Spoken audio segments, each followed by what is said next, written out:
السلام عليكم ورحمة الله وبركاته. نرجع في exercice آخر بسير. Oscillateur électrique libre amorti basieur. Donc l'exercice, alors d'école s'agit au laboratoire de physique, on dispose des matériels suivants. Des condensateurs initialement déchargés, l'un des condensateurs de capacité C1 égale à 2,5 microfarad et l'autre de capacité C2. Des conducteurs ohmiques de résistance R1 égale à 2,5 kΩ, 2500 ohms, R2 égale à 50 ohms. Une bobine d'inductance L et de résistance petit r. Un générateur de courant G1 débitant un courant d'intensité I0 égale à 2 mA.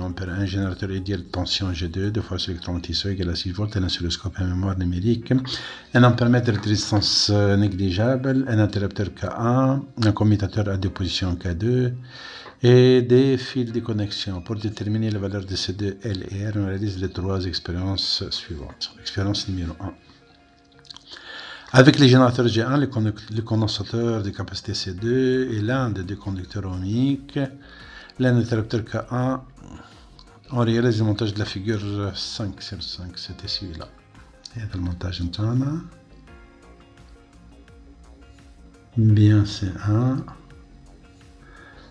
C'est un condensateur C2, bien C1. À l'instant t égale à 0, on ferme l'interrupteur K1 et on suit à l'aide d'un oscilloscope l'évolution temporelle de la tension ici au bord du condensateur de la tension IR au bord du conducteur ohmique. À l'instant ultérieur de date T1, on ouvre l'interrupteur K1 sur l'écran de l'oscilloscope apparaissent les deux courbes CA et CV.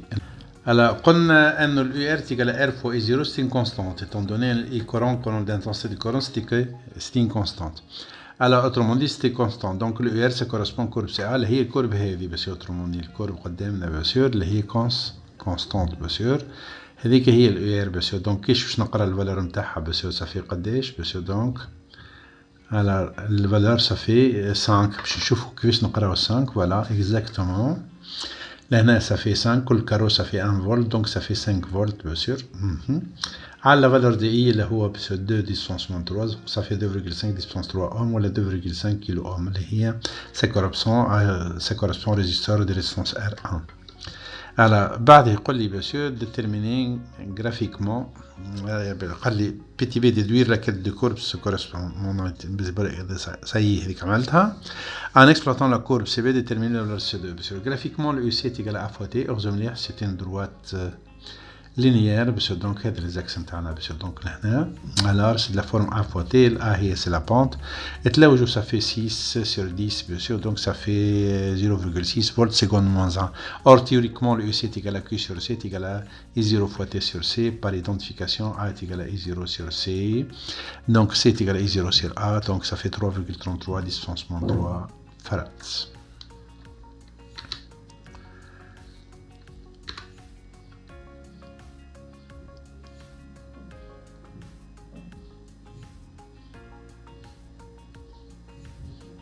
Bien, la suite. Expérience numéro 2. On réalise maintenant le circuit de la figure 3 de la page 5.5 comportant le condensateur de capacité C1 des deux conducteurs ohmiques, bobine, la bobine, générateur G2, l'ampèremètre et le commutateur K2. On place le commutateur sur position 1 et on attend jusqu'à ce que le condensateur soit complètement chargé. À l'instant, donc on le soit complètement chargé, maintenant il prend la valeur de E.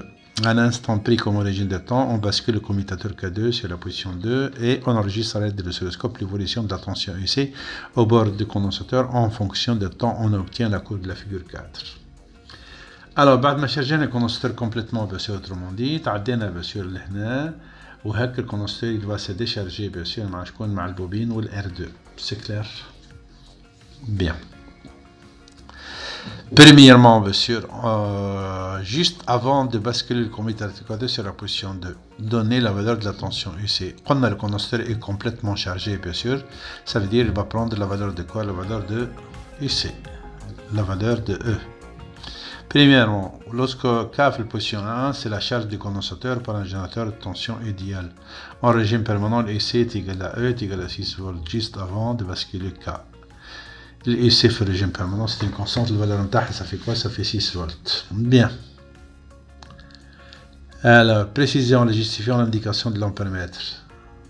Alors, juste avant de basculer le commutateur pour la position 2.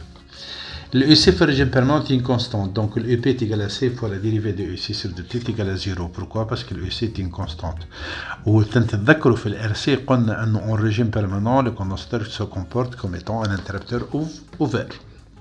Bien. Précision justifiant l'indication de la permettre à PTC de déterminer la valeur d'énergie électrique emmagasinée par condensateur. Alors, l'EC fait régime permanent.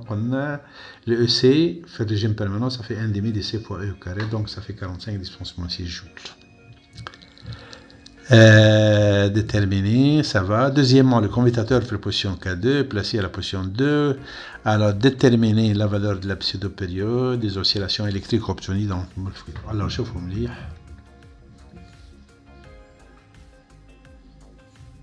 كارو 2 3 4 5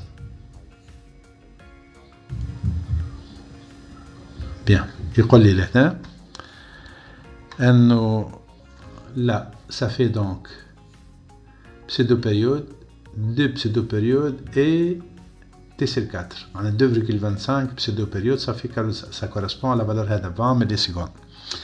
Donc 2,25 T de haute 2 est égal à 20 10 moins 3 T est égal à 8,88 fois 10 moins 3 secondes T c'est presque égal à T0 de pi fois racine de L c'est 1 وهيك نلقى la valeur donc de L اللي هي ça fait donc la valeur 0,79 ou 0,8 Henri.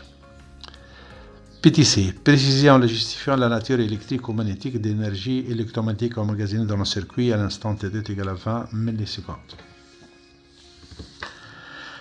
Alors, à l'instant T est égal à T2, le EC est égal à 0. Donc, le EC est égal à 1,5 de C fois EC carré, ça fait 0 joules. E fait l'instant T2, ça fait EL est égal à 1,5 de L fois I, l'instant T2 au carré. E est purement magnétique, monsieur. Donc, l'énergie électrique emmagasinée par l'enteur, ça fait nul. Bien, I fait l'instant T2, ça fait C 1 fois la dérivée de EC sur 2T. C'est clair? Donc, l'I fait l'instant T2, ça fait c'est 1 fois la pente de la droite tangente. On aime savoir sur la droite tangente à l'instant T2. Alors, je vais sur l'I قديش donc on a sur la manière on a le pente monsieur donc ça fait moins 5 10 moins 3 ampères. Bien, donc ça c'est la valeur de I. Maintenant, le E fait l'instant T2, ça fait 1,5 fois LI carré, donc ça fait 10 fois 10 moins 6 joules. L'énergie dissipée, ça sera E l'instant 0, mais bien le 0 l'instant T2, donc ça fait 35 fois 10 moins 6 joules. Bien. بعدها détermine la valeur de l'énergie dissipée par effet joule dans le circuit, donc c'est classique là vraiment. Alors, voilà.